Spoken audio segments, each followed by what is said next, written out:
All right, let's dive right in. Today, we're decoding two blueprints that, on the surface, have absolutely nothing to do with each other. One is a playbook for raw earthly power, think billionaires and backroom deals. The other, it's a cosmic framework for reality itself. But the source material we're looking at today says they aren't just related, they are two sides of the very same war. Let's see how they connect. So our story kicks off with a mystery.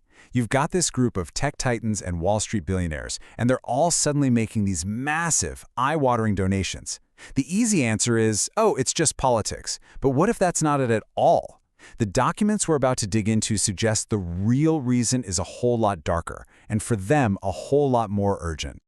I mean, just look at these numbers. The sheer scale is staggering. We are talking about the kind of cash that can literally reshape elections. But here's the twist. From the sources, the amount of money isn't even the real story. The real story is why this money is moving right now, and what these people are allegedly trying to buy with it. Let's just park on that top number for a second. $277 million from one guy. Now, the source material argues this isn't just a simple donation. A number this huge is a signal flare. It's a sign of extreme, almost desperate urgency. And bam, it's not a one-off. Here's another for almost $200 million. The documents lay this out as a crystal clear pattern, a massive, coordinated financial push. So it leads to the big question. If this isn't about winning an election, what on earth are they so afraid of? And this is the absolute core of it. The sources are emphatic. Forget right versus left. Forget Democrats versus Republicans. That is all supposedly a cover story. The real reason this money is flying around, according to this material, is much more primal. It's about survival. Okay, so that brings us to the first big concept from the sources. They call it birds of a feather. And the idea is pretty simple. These powerful people, who might look like enemies in public, are all secretly part of the same flock, and they're bound together by a shared, hidden weakness. This quote from the source material just lays it all out there. The political drama we see every day, that's just a mockingbird shield. A big, loud performance designed to keep us looking the other way. Because behind the curtain, the real allegiance isn't to a political party, it's to something they call the Island Code. So let's open up the case file the sources have put together. First up, the founders of Google. You know them as tech visionaries. But these documents point to a hidden connection. And here it is. Both of them were subpoenaed over alleged connections to Jeffrey Epstein and JP Morgan. The sources go on to claim that dozens of shell companies were used, allegedly, to hide just how deep their involvement really was. Next on the list, the guy at the top of our donor chart, a man who is constantly in the spotlight. But again, the source material points to a connection that's happening way, way outside the public view. And what's the bond? The claim is that his name pops up in unsealed flight manifests and schedules, flagging him for potential trips to Epstein's Island. The file keeps going. Next up is another giant of tech and media. And for this one, the sources point to something really recent. They claim his name just surfaced in newly unsealed communication logs, tying him into the very same circle. So you see the pattern. All these alleged connections keep pointing back to this one idea, the Island Code.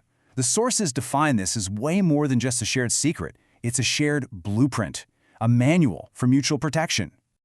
And here it is, the central accusation from the source material, laid out in black and white. It alleges that the entire blueprint is built on pedophilia and protection. The claim is that these gigantic donations aren't for politics at all. They're payments. Payments to a power structure that can promise one thing: immunity. The power to make sure incriminating files stay buried for good. The sources then lay out this timeline that goes back decades. It starts with billionaire Les Wexner giving Epstein power of attorney way back in the 90s, and it runs all the way up to the very recent subpoenas and document dumps involving today's biggest tech founders. It's meant to paint a picture of a protected operation that's been running for a very long time. Now, one of the weirdest pieces of evidence cited is something called the Birthday Book. It's a 238-page scrapbook filled with personal, handwritten notes. The sources highlight some pretty wild entries from world leaders and billionaires, like a note from Donald Trump talking about another wonderful secret, or a poem from Leon Black, who, by the way, paid Epstein $158 million. This whole thing is presented as proof of this cozy, protected inner circle.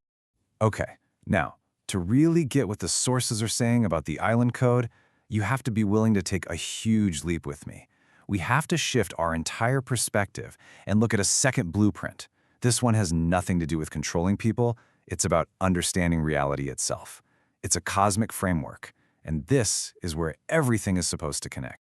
So this second framework says reality is basically a tug-of-war. On one side, you have the messy, chaotic, dense material world. The source calls it clay. This is the age of cosmic decline.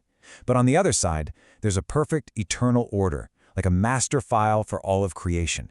This is the divine covenant, and it's basically an unbreakable promise that this true, perfect order will always win out in the end. So what's the big problem in our era, according to these sources? It's something they call the inversion. It's what happens when all the temporary noise, the fears, the secrets, the drama of the material world, that clay, gets so loud that we start thinking it's the truth. We completely lose the signal from the eternal blueprint. And this is where it all snaps together. You have two blueprints fighting for control. The Island Code is a plan built entirely on the secrets and lies of that material world, the clay. And the Cosmic Blueprint is its polar opposite, a plan for lining up with eternal truth. The sources argue the Island Code isn't just some political conspiracy. It is the ultimate real-world symptom of this cosmic decline. Let's just put them side by side. It couldn't be clearer. The Island Code operates on the frequency of clay. Its goal? Dominion, control over temporary, dirty secrets, files, and lies. The Cosmic Blueprint operates on the frequency of the Logos, the divine order. Its goal is also dominion, but through self-mastery and truth. One blueprint is about hiding things. The other is about knowing things. So how do you fight the inversion? How do you get in sync with the Cosmic Blueprint? The source material gives us 4 requirements, and each one is a direct counterpunch to the whole mindset of the Island Code. It's about loyalty to truth, not secrets. Finding stillness instead of panicking. Integrity, not corruption. And realizing power comes from within, not from controlling others. And that's what this all boils down to. The final question these sources leave us with. We've been shown 2 completely different operating systems for reality.